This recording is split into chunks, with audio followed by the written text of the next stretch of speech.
The insurgency had been around for years, from the days of the corrosive preachings in places like Bama and even Maiduguri, to the days of the uneventful protests, and eventually the uprising that marked the beginning of the war in a practical and official sense.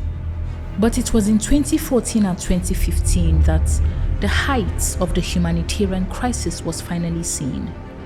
These years saw thousands of people fleeing from places they called home to Maiduguri, the state capital. It was also when Yakura Kumshi, Fatima Bukar and their husbands and families fled their hometowns. It is nearly 10 years now and they are still displaced. Within this time frame, both women lost people they knew and loved.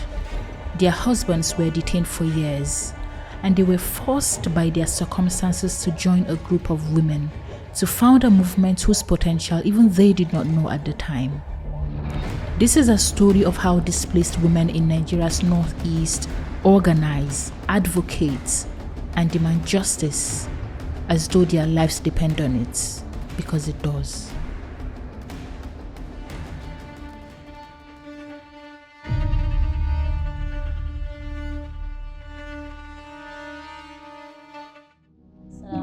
Sunana Yakura Abubakar. Mu ne matan Knifar, muna da kungiyar zaman kanmu. The phenomenon that is Knifar women, it's very important in the life of conflict reporting.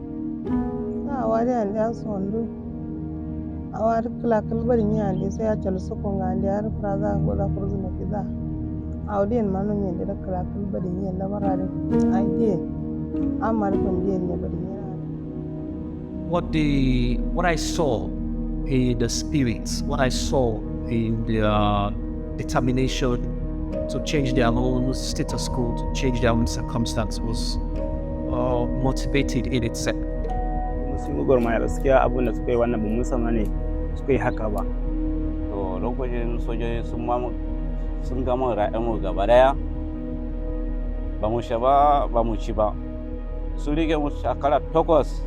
So it was in July 2021 that the Nigerian army made a statement to say it was clearing 1,009 detainees and releasing them. They said, "We don't know how to write, so maybe you can volunteer." I said, "How can I volunteer? I am coming here to help, not to take the list." They said, "Yes. So maybe you should go and get somebody." After 2 days, they came, they said, most of our men are not around, and those who are going, they know how to write, they can't listen to us.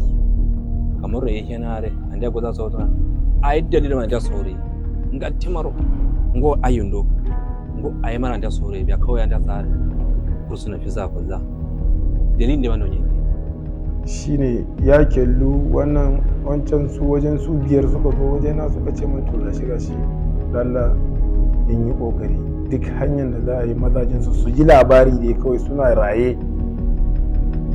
in sun ji labarin suna raye to hankalin su zai kwanciya.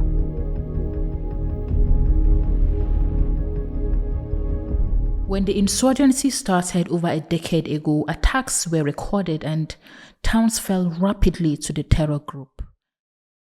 I declare a state of emergency in Borno, Yobe, and Adamawa states.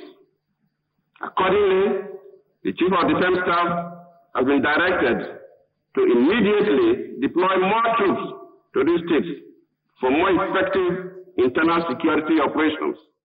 As the Nigerian military gained back control of one town from them, another town was falling to them elsewhere. It was a heightened time. Difficult as it was, the villagers tried to escape the fallen towns and head to the capital city Maiduguri, which had become the safest place at the time. Some of these people were successful, others were not. While Yakura was, her husband was not. But to understand the struggles of the Knifar women, we have to first understand where they came from.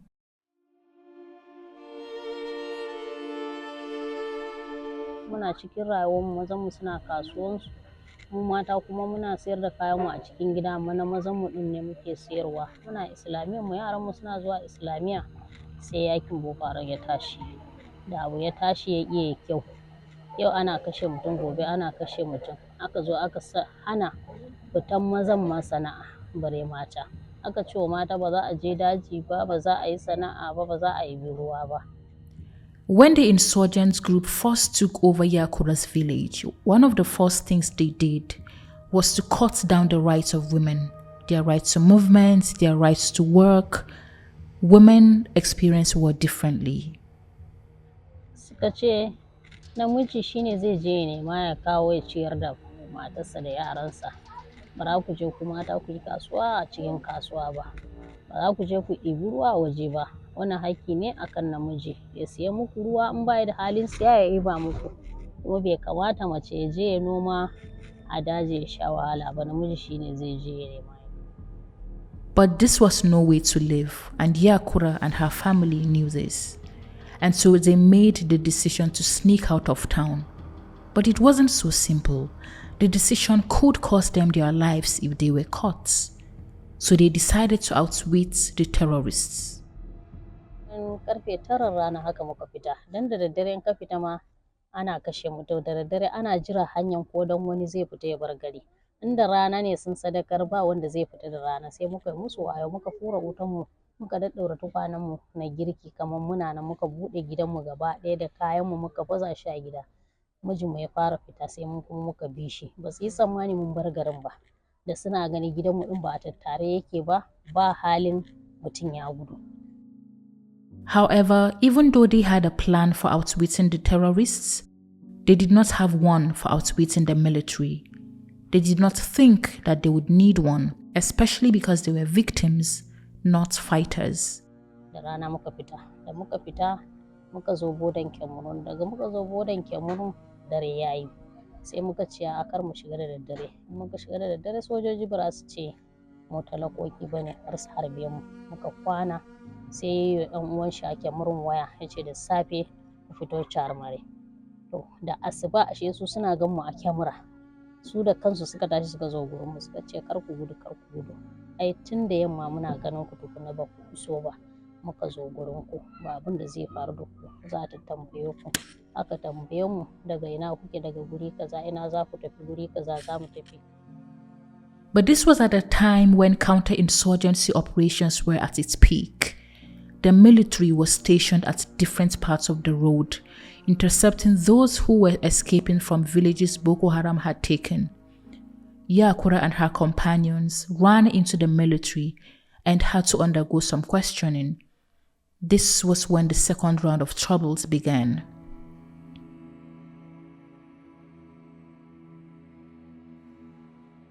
Sai aka kawo sojoji guda 7 suka ce mu bi wayan nan, muka tashi muka bi su da kayayyakin mu. Sai aka ce to a bamu ɗan wani abun shan ruwa kafin sojojin su zo su ɗauke ku. Ba mace ba namiji duk muna murna, muka ɗan basu abin da yake hannunmu. Sai da sojoji 6-7 suka dawo, muka tashi muka bi su, sai suka kai mu wani gurin sojoji su da yawa. Su ma a can suka bar mu, su suka koma. Daga can sai muka ini, sojoji suka ce mana mu jira a ja kawo mana ruwa, in mun sha ruwa in mota ya dawo sa kai. Ba mu ga ruwan ba har azhar har lahasar, muna nan a rana. Da muka shiga inuwa suka ce maza mu fita. Da yaran mu suna kuka, suka ɗauki ruwa a kofi suka ba yaran, sai suka hana iyayen da mazan duka. A ranar haka muka yi ne. Suka kawo wani farin roban su, ban san ko da kyamara a jiki ba ko baka, suka kikkifa akan mazan layi. Suka zo suka kifa mana akan mu, suka gwaggwada, suka ce ba bom, muka ce ba komai, mun wannan ba mu san bom me ba. Ba bindiga, muka ce ba mu san bindiga me ba. Sai suka ce kowa ya shiga layi, muka shiga layi, sai aka caje mu, ko kuɗi ne ko ɗan kunnen gwal ne ko ma mene a jikin maza da mata dukka suka kwace. Sai mangarba da mota ya zo ya ɗauke mu, ya ce za a kai ku banki. Da aka kawo mu banki ba mu sake ga mazan ba har gari ya waye. Su ma gurin su daban, mu ma gurin mu daban. Da gari ya waye da sassafe sai suka ɗauki mazajen suka kawo su Maiduguri. Akan ma wa'ansu yan gora ne suka ce mana ai an kai mazan ku Maiduguri, ko nan gaba ne za a kai ku. They waited for days to be transported to Maiduguri to meet their husbands, but they were taken elsewhere instead. shikenan muna jira yanzu ne za a zo a ɗauke mu gobe ne har kwanan mu da aka zo aka ɗauke mu aka kawo mu ashe a ba Maidugurin za a kai mu aka aje mu a Bama muna wayyo Allah a Bama ba kowa za mu mutu da muka shiga sai muka ga mazajen mu muka ce ashe su din ma ba a kai su ba har yanzu suna nan mu muna shiga sai motar da aka kawo mu din aka ɗauki mazan sai aka kawo su Maiduguri aka ce kar ku damu an kai mazan ku Maiduguri ne da kaɗan kaɗan kuma za a zo a kai ku yau ne za a kai mu gobe ne za a kai mu ba ci ba sha ishiru wannan maza suna ihu mata suna ihu ana zafi kaɗan kaɗan kamar yau haka. An important question emerges here. What happened to the men after they were taken away by the army? Ake da tawado ayan fanye da ake sai a warda fanye ba an da warda fanye ba ngai don gana men da sado ya da kiwarin goza maximum do sar na da din ngai da sai dro gandur ba do zawala dutin an da gari sadin zawala dutin da kam ashirman be ma dai sundo yaro no kudo dai lenyi amdo nyor baranye da Allah do da sadiye amla ngala fundiye ronye yana da shikenan Allah do awar yallande no fanye sai ya futu kalen wa falata har Abuja so bular so tai da kalen wa falata samma so fanye Allah do aroka an za fanye ande sai mbero asuza sai ande mbero asunyi Allah no yalla no sunni ampole sai biso ande kala tunen karaye sai ande mbero no sai ande sai mbero no nyende. Did they have access to lawyers during all their time in prison? Yimla amla Abujan koshonza sama so pot sakana isa ande soro nda lawyer mada we lawyer mo no to nan wiri ay lawyer do ko lawyer mo no to nan wiri ande sa mana nye da shikenan yaro bayni ke dai wala ka urlopto ne sai nan da zaman ba saltiyo soriya sai robiya bayin sariya da shikenan na gare ko tawon ko zamba ande wa suru ande zaksana are ko tawon ko zamba ya sallar fal suru am suru ya go zana are da shikenan ande ya dongo yini gai ande bokoran gai ande are ya kawai hijira ji shi na ande goza da kurtun fitan dalil wazina no tanno ne ake sa da kwana da wata. There is a Center for the De-Radicalization of Terrorists in Gombe State, northeastern Nigeria. The program is codenamed Operation Safe Corridor.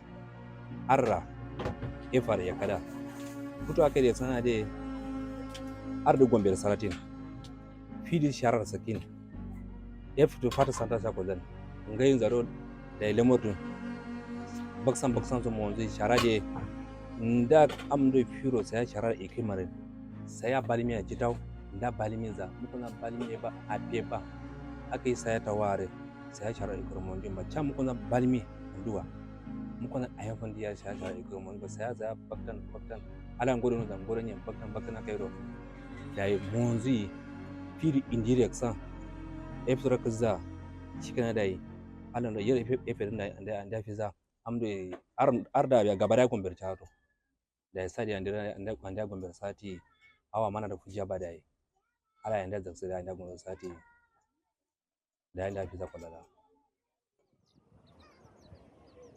The escaping circumstances weren't the same for everyone. For Bulama Bukar and his family, they had to wait for when the Nigerian army attacked the village, seeking to get it back from the grip of the terror group. Matana Karu Bulama. Mun zo na lafiya tukuna tare wayana Boko Haram sun zo shin ya lalace garin mu din. Da bayan da ya lalace din ma akan gudu Boko Haram yace ina jilbab naki a ba jilbab. Ta haka za ku gudu. Gaji sojoji suna gudu sun zo mutane duk suna gudu. Ta ya zan zo na ndo injin koma ndoka jilbab ga maza ma suna gudu.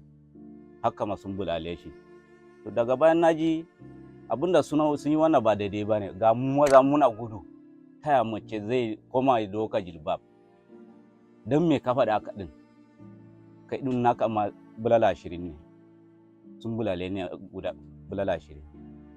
Bulama and his family took advantage of the chaos that ensued and tried to escape then. It did not go so well. However, after they made it out safely, they fell into the hands of the army. Abin mun gani ba zai yi ba.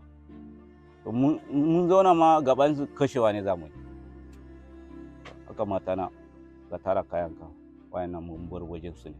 Mun bar wajen su mun zo Maraba banki. Mun zo wajen sojoji din ma abinda bana so ne ya same mu.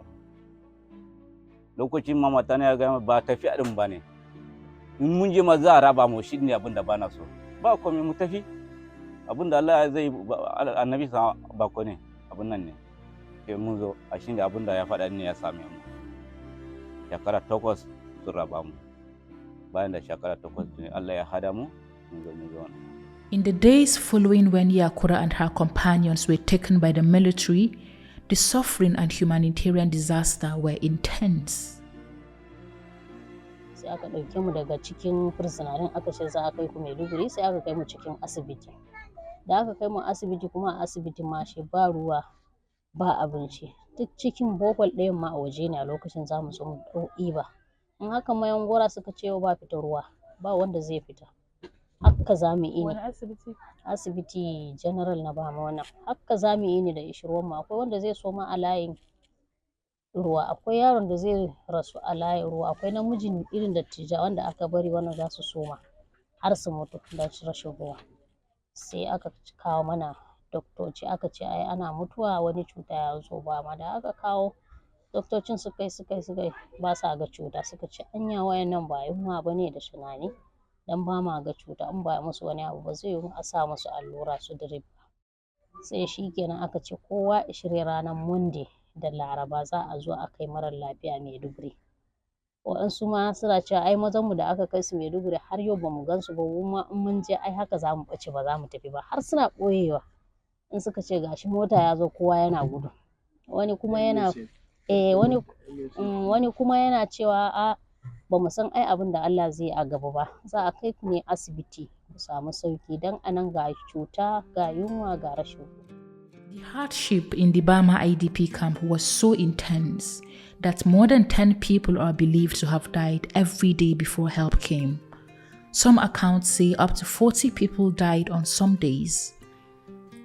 Here is a humanitarian worker who worked with vulnerable people in that camp at the time. Muka je Bama sai muka same su suna cikin wani hali wayanda a gaskiya dole ka tausaya wa wannan mutanen lokacin da kaje ka same su a cikin wannan hali. Ina raba wannan kaya daki zan sami wannan tsoho a zibe, zan samu wannan kafin in bashi wannan kayan ma wani abinci ne haka na cikin roba haka da garin kwaki da suga da madara haka a haɗe. Zan ɗauka in ba wannan tsoho, in ɗauka in ba wancan tsohuwa, wani ma kafin in bata za ta faɗi ta mutu, wani kuma kafin in zo ɗakin ma already gawa zan zo in tarar. Ana nan na yi sati 2 a wannan waje, sai na ƙara komawa suka kawo ni Maiduguri. Na zo na zauna sai aka ce to sai na zo na bada reporting cewa gashi wa'annan mutanen fa ga yanayin halin yadda suke ciki. Dukkan mu wajen 5 aka tura mu. Haka muka zo muka bada wannan report sai aka ce to ya kamata a ƙara komawa. Ɗan sati na 2 a wannan wajen ina ganin kowane rana ina ɗaukan gawaki wanda muke rubutawa 40, 30, 50 ana fitarwa, sojoji ne suke ɗoye ba su a ba wa 'yan gora a ba wa manyan su je su binne su. This was when the Knifar women started to organize. Their pioneer leader at the time was Kelu Haruna of blessed memory. They had one goal: to ensure the release of their husbands.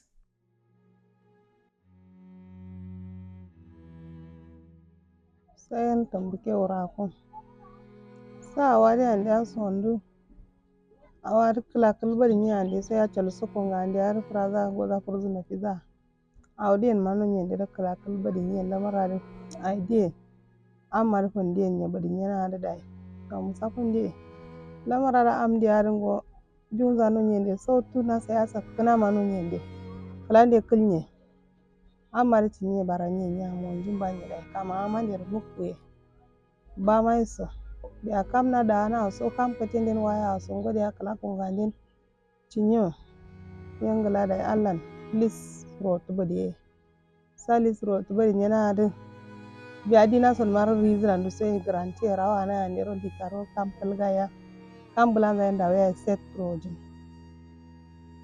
But organizing even for a just cause was risky, especially in those very tense situations. So they did it in hidden ways.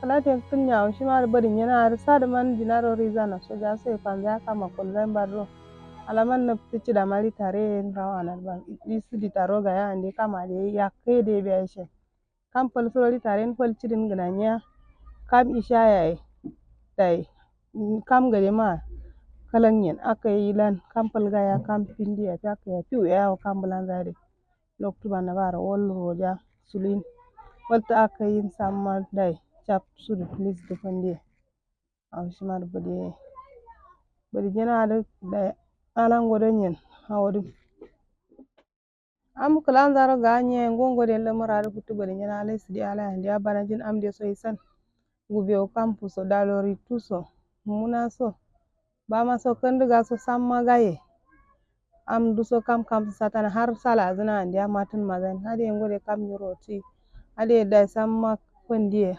kam kondiye nan zuro andi aso ndi ma har waya ne ngo am de wani so akai samma kuzkuro am du kondiye da kubali ni namar du hujin ala andi abana za am la so kuma kondiye na. As this humanitarian worker will explain, the Knifar movement was born partly because of the fruitlessness of the women's approaching people for help. Yanda dai muka haɗu da su shine ya kellu wannan wancan su wajen su biyar suka zo wajena suka ce min to gashi lalla in yi kokari duk hanyar da za a yi mazajen su ji labari dai kawai suna raye in sun ji labarin suna raye to hankalin su zai fi kwanciya sai suka ce to su fa tun a wannan nursing village din suka ce za su haɗu ne ka haɗin kai na mata in sun haɗu sai su creating na wani abu na mai sunan shi kamar ƙungiya.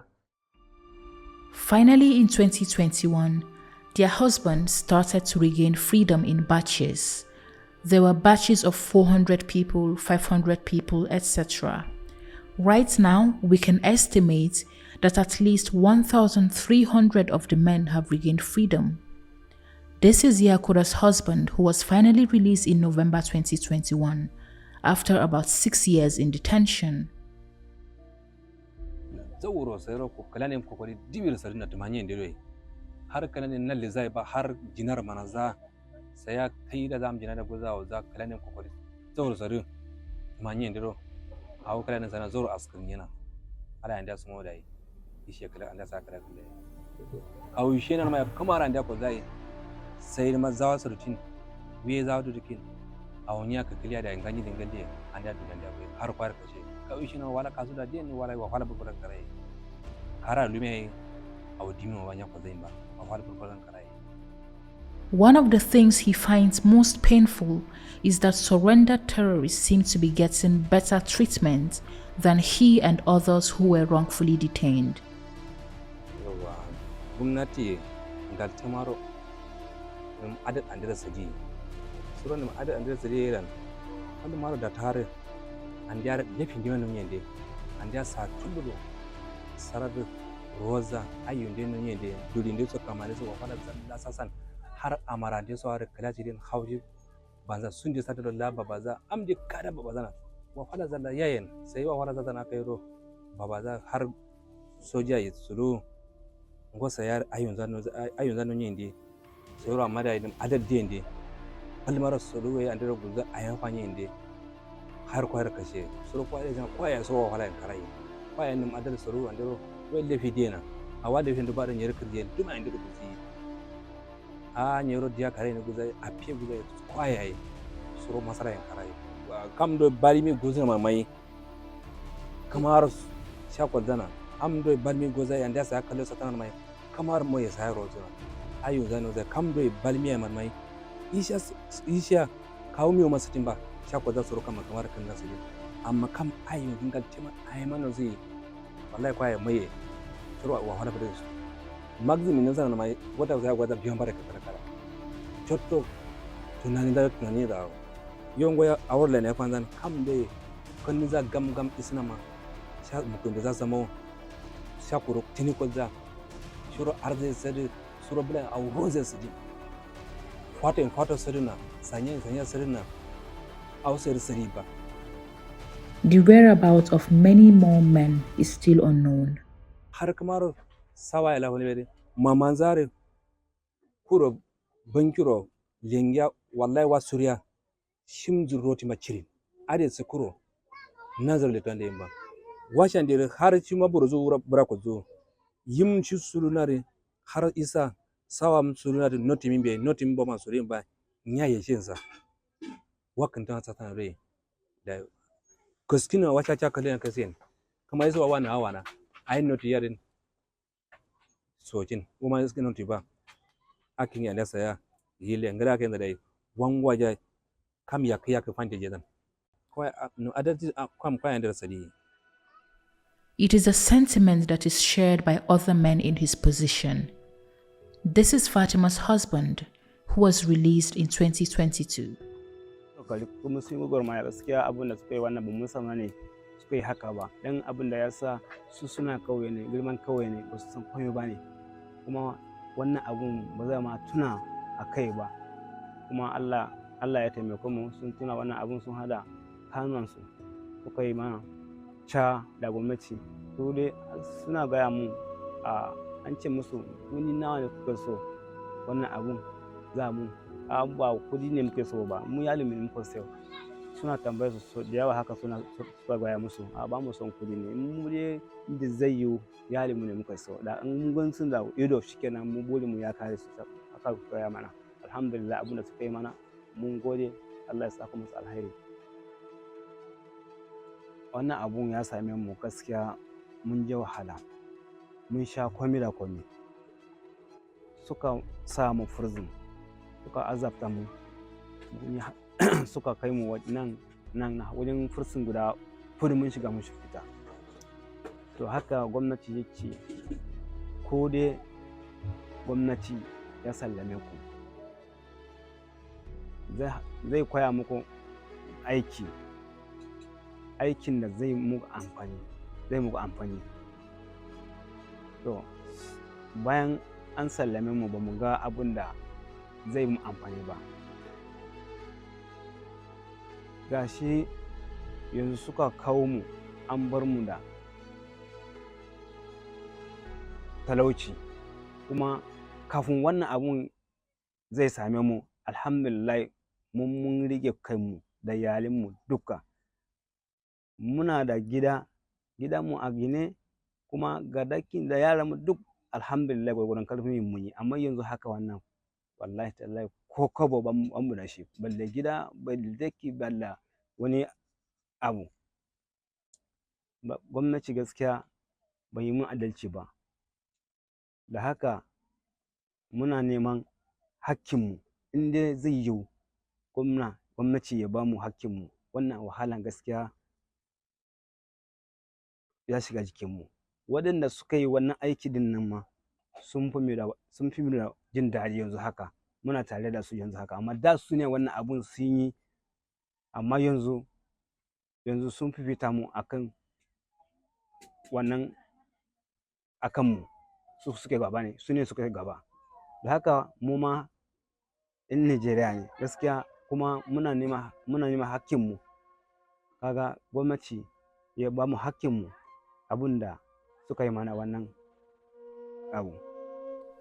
One of the many tragedies of this crisis and how it has unfolded is that boys and girls grow up not knowing who their father is. This was the case for Bukar Bulama. On the day he came home, his son, who had been conceived but not yet born when he was arrested, looked at him with suspicion, unable to recognize him. The boy went as far as reporting his father to a human rights activist, saying a strange man had started sleeping in the same tent as his mother and siblings. Sai na samu ɗansa, ina jin ɗan nasa ya kai shekara 5, sai na ce masa me ya faru kun samu, sai ce wani mutum ya zo yana kwana a gidanmu, akwai kakata muna tare da ita, daga zuwansa sai aka ce ita cuna ta bar gidan, mu kuma na ce baka san wane ne ba, na ce ni ban san wane ne ba, kawai ya zo yana kwana muna a gida. The courage and resilience of the Knifar group led them to gain some level of support from allies and media organizations who amplified their work and brought them some publicity. HumAngle Media is one of those organizations. So I think for me, the decision to bring the Knifar women on board has been one of the best decisions I've made as CEO. As CEO, I've made mistakes. As CEO, I've made decisions that I think were so right. And one of them, I think, is the decision to make the Knifar women reporters. And we're based in Abuja. And when at the last minute, we realized that there is an anniversary of one of the most important or one of the most prominent but underreported massacre that took place in Maiduguri, in the Giwa Barracks, a military facility. We could not get our reporters to Maiduguri from Abuja immediately. So I called the Knifar women to see if they can get the victims or their parents to speak to them. And to my surprise, to my utmost surprise, one of the Knifar women, Yakura, took her camera and her tripod, which HumAngle provided for her as a work tool, invited 2 parents whose kids were massacred, brutally killed at a football field just close to the Giwa Barracks. She took them to the spot and interviewed them right at the spot, because one of the mothers actually witnessed the killing of her own son, but there was nothing she could do. If she reaches out, they will join she and her kid. So she went there right on the spot, interviewed people, sent us the raw video material for it to be edited. And from my experience, I don't think I've seen fewer reporters would have that kind of initiative on their own without supervision to do that kind of thing. And I think that was when I became very proud of that decision I've made. I think the Knifar women's experience has helped them to be able to tell the stories better. So what we have seen with the Knifar women in HumAngle is we brought in the victims to tell their stories by themselves. We didn't tell the stories for them, and we didn't bring people from somewhere to tell the stories. We empowered them and made them capable enough to be able to tell their stories by themselves. I think before HumAngle came on board, they did not even have an avenue to tell their stories. And I think HumAngle provided the tool for the kind of social mobilization that is needed to be able to speak to power, speak to authority. And I think that was what we succeeded in doing. And the result of that speaking out led to the release of over 1,000 of these men. But the journey is still halfway. We still have thousands of these men still in detention. And we hope that in the coming days and in the coming weeks, we are going to escalate our reporting and our advocacy on these issues. And we will never stop until the last man is released. They also got some support from Mahmoud Kamara, the then director of the Africa Transitional Justice Legacy Fund. They appreciated their relationship with Makumed so well that they named one of their children after him. They did this for a couple of other people who were instrumental to their progress. They believed it was the only thing they could do to show their appreciation. Yawa inda muka ga kokarin su shi yasa muka yi haka. Dan a lokacin akwai sarakunan gargajiyarmu, akwai su 'yan siyasa, akwai manyan gari da muka fara yin maganan nan suka ce wani abun ya fi ƙarfinmu ba zai yi mu yi magana ba, sai dai irin majalisar duniya ko dai abin da ya shafi irin su human right haka, in ba haka ba kamar kai ɗan siyasa kai magana mu za a zo a kama ka. Ku ɗin ma ku yi hankali kar su zo su kama ka, ku rasa miji, yaran ku su rasa iyaye. Har akwai wani ɗan mutumin garinmu shi ya iya turanci, ko takin zai yi mana muka ɗauki list muka tafi ya ce a'a mu tafi gidan lawanci ba zai iya yi wannan abun ba, amma gaskiya ya ga ƙoƙarin mu tukuna shi ba zai yi mana bayani ba. Muka ce a'a kawai dai wani gurin da in ba mu iya ba za ka yi mana fassara ya ce a'a ba zai mishi ba. Muka je gidan lawan bana ya ce shi ma a'a ba zai mishi ba. Shi yasa mun ma muka ga iya ƙoƙarin da suka yi mana. I was pleasantly surprised when I was informed by another colleague of mine who has been the principal champion of this women's fight. And this, I'm talking here what asked about Brexit. And even when we all left Amnesty International, she's still chasing us to keep supporting the women. So when I got a WhatsApp message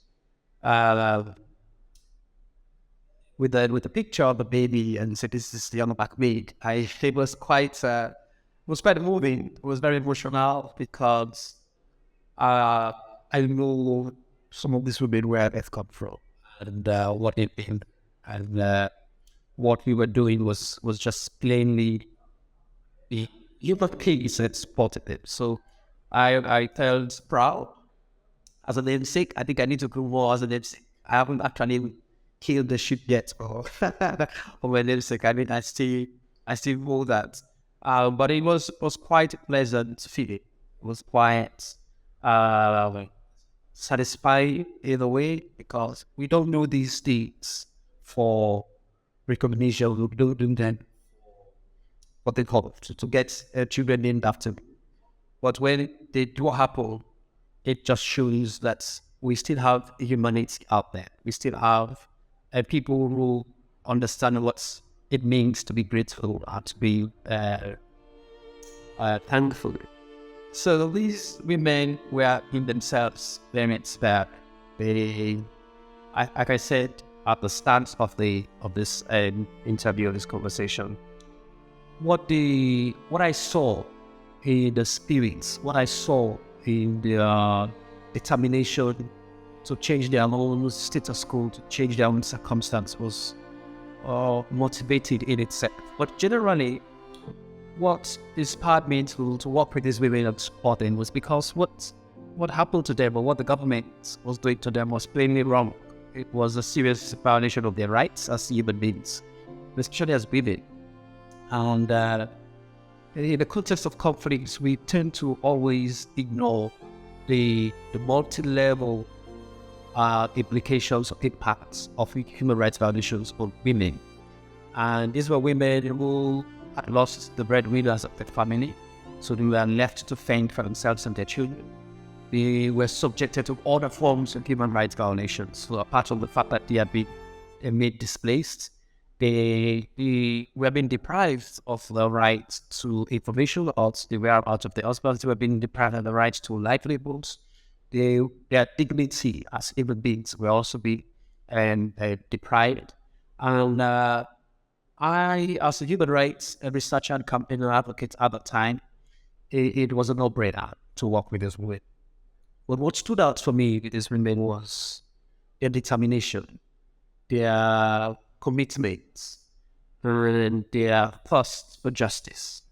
And that if you are in the space of human rights and you don't have that fire within, when you interview the state, when you hear their stories, when you know what they have gone through, despite what they've gone through, they were still ready to challenge and speak truth to power and to demand for their rights. Then that should inspire. So that is what inspired me. And the women were really ready to work as a team wasn't a situation where everybody was trying to work for their interests.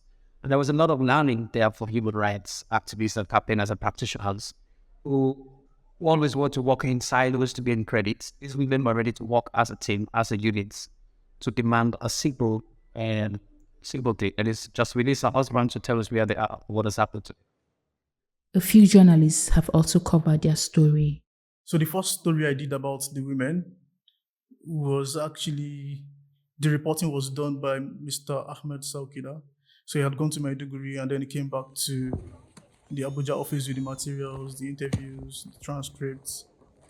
And I did 2 stories, one of which was to introduce people to the group and the experiences of displacement. And the second was about survival sex. Not even survival sex, the rape of underage IDP girls who were getting pimped by older IDPs and camp officials. And the stories were incredibly sad. So that was my introduction to them. And then eventually around September 2020, I traveled down to Maiduguri myself to meet with them for the first time. And it was at the Daloritu IDP camp at the outskirts of Maiduguri, which is now abandoned, unfortunately. So we sat on plastic mats. There's one window and a door, and it's usually a very hot place, so you have to fan yourself with a hand fan. And the surprising thing was the calmness with which people narrated their experiences. And for you, you'd be like, so this is happening. So one person can go through all these traumatic events, and they're just telling all those stories with straight faces. Because, I mean, if they do not normalize those experiences, they could, to put it lightly, run mad, and they would not be able to function in society. So they just needed to see it as one of those things, which is extremely sad, to say the least. These are not terrorists, as confirmed by the government. So it then means that they out to be entitled to certain things. Apology in the list, compensation to restart their lives and make it as close as possible to what they used to experience. But in reality, what happened is that, number one, many of these men were not even given transport fare to take them to meet their families. So people had to crowdfund money to provide. Some of them were wearing very tattered clothing and vests. They did not have footwear. So people had to raise money to put these things in place. And then they are not getting assistance to get a source of income. Some of them were not allowed to enter the IDP camps to meet their wives, to live with their wives after they were released. So the treatment was just miserable, just terrible. And the government could do better. We are grateful this has happened, but there's just a lot of steps that still need to be taken for there to be something as close as possible to justice. So far, I think I am just disappointed because HumAngle has been just doing this almost alone. And even when these men were released in their hundreds, I expect to see lawyers or law associations providing pro bono services for these men to get some form of compensation from the government. Because you can't hold my life, you can't detain me or imprison me for 7 years, and then you release me after 7 years without any indictment, without any form of compensation. and then you expect me to just move on. So there's a limit to what we can do as a newsroom. Ours is just to tell the stories of these people. And we expect when we tell the stories, the lawyers should take the baton from us to ensure that these people get the kind of judgment that may lead to enforcement. Because it's one thing to get a judgment against government. It's another thing for it to be enforced. But I feel if lawyers can get judgments, I'm sure the civil society can do a lot in putting pressure for these people to get the compensations they deserve. The Knifar group fought for their rights for years. They are still fighting.